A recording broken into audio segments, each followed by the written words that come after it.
Welcome to my channel. आज हम देखेंगे पॉलिटी का second chapter 6th class NCERT का। तो चलो स्टार्ट करते हैं। सेकेंड चैप्टर है विविधता एवं भेदभाव। अभी विविधता क्या होती है और भेदभाव क्या होता है ये देखेंगे। विविधता मतलब सपोज 2-3 बातें हैं, उसमें क्या क्या अलग अलग खासियत है, तो इसके ऊपर से उसको उसको विविध माना जाता है, अलग अलग माना जाता है। तो वो देखेंगे कि क्या स्पेशलिटी से वो अलग अलग बनते हैं एक दूसरे से। फिर भेदभाव है जो किसी एक चीज़ को नीचा दिखाता है तो किसी एक चीज़ को बढ़तर दिखाता है, तो उसको कहते हैं भेदभाव। मतलब उसके रिलेटेड ही हम लोग ऐसे कॉन्सेप्ट देखेंगे। चलो स्टार्ट करते हैं। अंतर केवल तुलना या वर्गीकरण के आधार पर ही बताया जा सकता है। ठीक है, मतलब ये चीज़ और ये चीज़, इन दोनों में क्या अंतर है, तो ये उसकी इन दोनों की तुलना या इन दोनों का क्लासिफिकेशन करने पर ही बताया जा सकता है। लेकिन जो पूर्वाग्रह रहता है वो एक प्रतिकूल राय या भावना है जो पहले से ज्ञान, विचार या कारण के बिना बनाई गई है। मतलब कोई ऐसी व्यक्ति है, एक व्यक्ति है तो उसके बारे में कुछ भी राय बताई जा सकती है। ठीक है, कोई भी इंसान सपोज़ वो बहुत ही सीधा साधा है, रहन सहन उसकी सीधी सादी है, उसका खान पान सीधा साधा है, तो उसको ये बोला जा सकता है उसको देख कर कि ये अनपढ़ है, ये गंवार है। लेकिन वो असल में कभी कभी ऐसा रहता है कि वो इंसान बहुत पढ़ा लिखा होता है, तो उसको बोलते हैं पूर्वाग्रह। ठीक है, जो उसके रिगार्डिंग जो एक भावना बनाई जाती है पहले से ही उसको पहचाने बिना, तो उसको बोलते हैं पूर्वाग्रह। रूढ़िबद्ध धारणा मतलब स्टेरियोटाइप क्या रहता है। स्टेरियोटाइप किसी एक व्यक्ति या व्यक्तियों के समूह के बारे में एक सामान्यीकरण है। ठीक है, मतलब कोई भी एक क्लास या वो पूरे क्लास के व्यक्ति, तो उनके बारे में हम पूरा ज्ञान के बिना एक स्टेरियोटाइप के आधार पर किसी व्यक्ति को विशेषताएं बताकर पूर्वाग्रह का सहारा लेते हैं। जैसे कि मैंने अभी बताया, कोई व्यक्ति का रहन सहन एकदम सीधा साधा हो तो उसको हम लोग ऐसे बोलते हैं कि इसने कुछ पढ़ा लिखा नहीं है। ऐसे सिमिलर काइंड हम लोग देख सकते हैं। जातिगत कठोर सामाजिक स्तरीकरण की प्रणाली जो वंशानुगत स्थिति, अंतर्विवाह और रीति रिवाजों, कानून, धर्म द्वारा स्वीकृत सामाजिक बाधाओं की विशेषता है। ठीक है, तो इसमें क्या है, वंशानुगत स्थिति। तो ये रहता है कि ये आदमी जिस कास्ट का है उसका बेटा उसी कास्ट का होगा, ये ऐसे माना जाता है। ठीक है, फिर अंतर्विवाह वही होना चाहिए। फिर रीति रिवाज जो है वो समाज के। फिर कानून क्या है, धर्म द्वारा स्वीकृत सामाजिक प्रथाएं क्या है। तो ये सारी बाधाओं की जो स्थितियाँ है तो वो बहुत खतरनाक है। संविधान है वो क्या कहता है, मौलिक कानून लिखित या अलिखित जो उन बुनियादी सिद्धांतों को परिभाषित करके सरकार के चरित्र को स्थापित करता है जिसके अनुरूप समाज को होना चाहिए। ठीक है, तो संविधान हमारा ये बताता है कि कोई भी व्यक्ति हो तो उसको डिस्क्रिमिनेशन का सामना ना करना पड़े। सभी इंसान एक जैसे हैं, कोई भी अलग नहीं है। हाँ, अलग हम लोग अभी बोलेंगे कि भारत हमारी कंट्री है तो उसमें बहुत सारी अलग अलग विविधताएं हैं। ठीक है, तो विविधता में एकता हम लोग हमेशा मानते हैं। ठीक है, क्योंकि यहाँ पे जो रहने वाला व्यक्ति है और यहाँ पे रहने वाला व्यक्ति है तो उन दोनों में बहुत सारी विषमताएं हो सकती है। ठीक है, विविधताएं हो सकती है, लेकिन हम लोग उसको एक ही कंट्री का पार्ट मानते हैं। ये हमें संविधान सिखाता है कि कोई भी व्यक्ति अलग अलग हो सकता है लेकिन वो एक ही तरह का जीवन व्यतीत करना चाहिए सबको।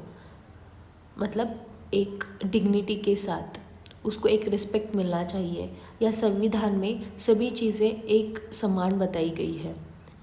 ठीक है, भारत एक बहुत अच्छी कंट्री है पूरे वर्ल्ड में, जहाँ पे हर एक कोने में रहने वाले व्यक्ति का रहन सहन, खान पान, फिर बाकी सारी चीज़ें, सभी में बहुत सारी विविधताएं हैं, लेकिन हमारा संविधान उन्हें जोड़े रखता है। हम भी रूढ़िवादिता को निर्माण करते हैं, यानी हम किसी चीज़ के बारे में ध्यान से विचार किए बिना एक विशेष छवि बनाते हैं, मतलब सकारात्मक या नकारात्मक। ठीक है, तो कोई भी चीज़ ऐसी हो सकती है कि हम लोग उसको नकारात्मक मानते हो लेकिन वो एक सकारात्मक चीज़ हो सकती है, और कुछ कुछ सकारात्मक चीज़ें होती हो उसको भी हम लोग नकारात्मक मान लेते हैं। तो ये रूढ़िवादिता है। तो रूढ़िवादिता धर्म, मूल स्थान या निवास स्थान, लिंग, जाति, पृष्ठभूमि आदि के संबंध में हो सकती है। ठीक है, तो ये चीज़ों का ध्यान हमेशा हमारे संविधान में रखा गया है कि कोई भी व्यक्ति के साथ निवास स्थान, मूल स्थान, लिंग, जाति, पृष्ठभूमि आदि के संबंध में उसके बारे में डिस्क्रिमिनेशन या भेदभाव नहीं होना चाहिए। पूर्वाग्रह, प्रेजुडिस, दूसरे लोगों को नकारात्मक रूप से आंकने या उन्हें हीन मानने की प्रवृत्ति को पूर्वाग्रह कहा जाता है। ठीक है, तो वो कभी कभार ही पॉजिटिव हो सकता है, but most of the times वो नेगेटिव ही होता है, ऐसे माना जाता है।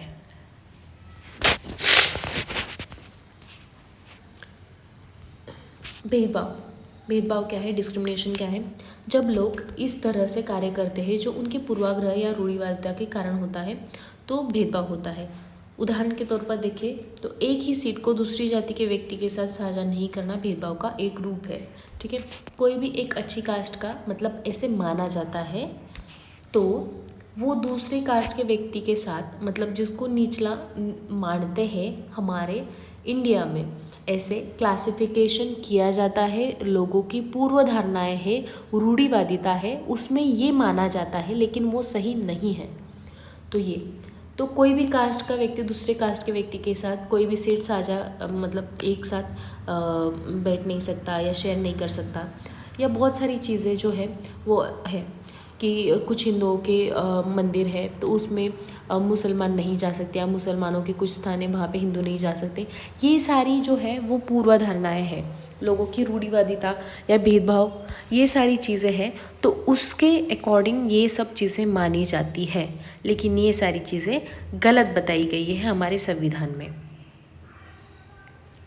अस्पृश्यता या छुआछूत, अनटचेबिलिटी।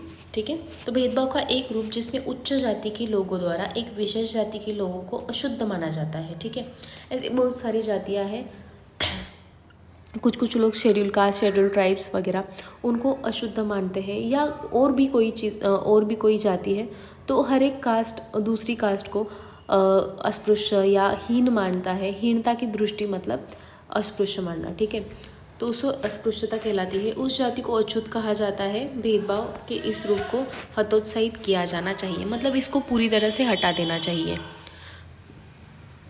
ऐसी बहुत सारी कास्ट है जिनको निचला माना जाता है।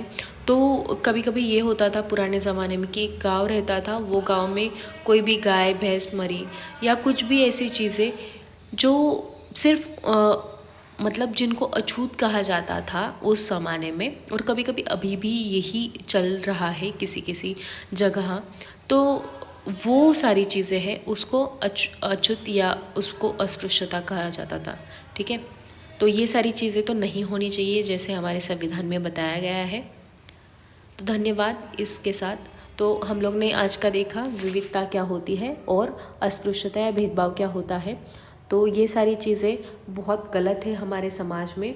विविधता एक बहुत अच्छी बात है, लेकिन वो विविधता को पॉजिटिव वे में अगर ले तभी वो हमारे देश के लिए एक अच्छा संसाधन या अच्छा साबित हो सकती है। नहीं तो उसको भेदभाव की दृष्टिकोण से देखा जाए तो वो बहुत खतरनाक साबित हो सकती है। और ये सब खत्म करने के लिए और विविधता में एकता दिखाने के लिए हमें संविधान का सहारा लेना चाहिए, जिससे हमारा समाज एक आदर्श समाज बन जाएगा।